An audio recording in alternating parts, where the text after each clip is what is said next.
Here's a warning. Substance abusers are about 1/3 less productive than non-abusers, so ignoring the problem can impact your bottom line. And here's a tip. At staff meetings, reinforce to employees the details of your organization's substance abuse policy and the types of help available for individuals battling this problem. And distribute material with EAP contact information and other resources such as treatment programs, 24-hour phone hotlines, and other community programs. Did you know drug and alcohol-related problems cost companies more than $100 billion a year in lost productivity, accidents, absenteeism, increased healthcare costs, and workers' compensation claims? Is this statement true or false? As part of your proactive role as a supervisor, you should know how to diagnose drug or alcohol-related conditions and provide one-on-one counseling to employees who suffer from these problems. The answer is false.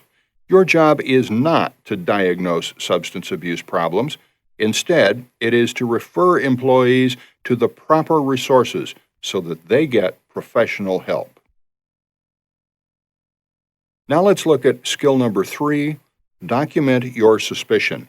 Proper documentation sets the stage for effective intervention to help an employee who's engaging in substance abuse. Let's look at the importance of documentation. You need to establish the history of the reasons for suspicion.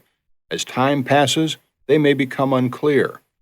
By documenting instances of unacceptable performance or inappropriate behavior, other key players can understand the background and scope of the situation and make sound decisions on how to proceed.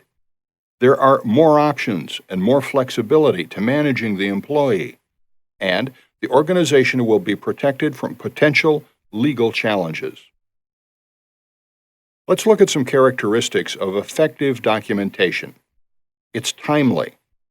Write observations as soon as possible after the precipitating incident. They're fact-based. Answer who, what, where, why, how questions. Do not speculate on causes, propose possible diagnoses, or vent frustrations or disappointment.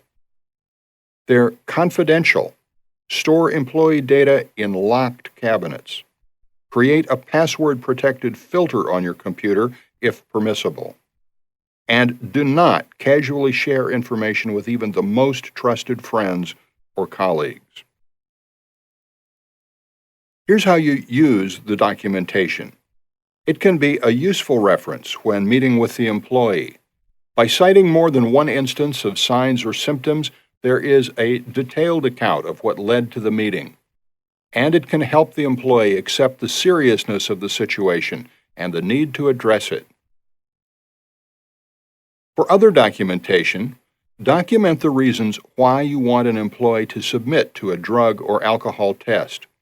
Summarize the basis of your reasonable suspicion using observable data, and omit any mention of your opinions or unsubstantiated impressions about the employee.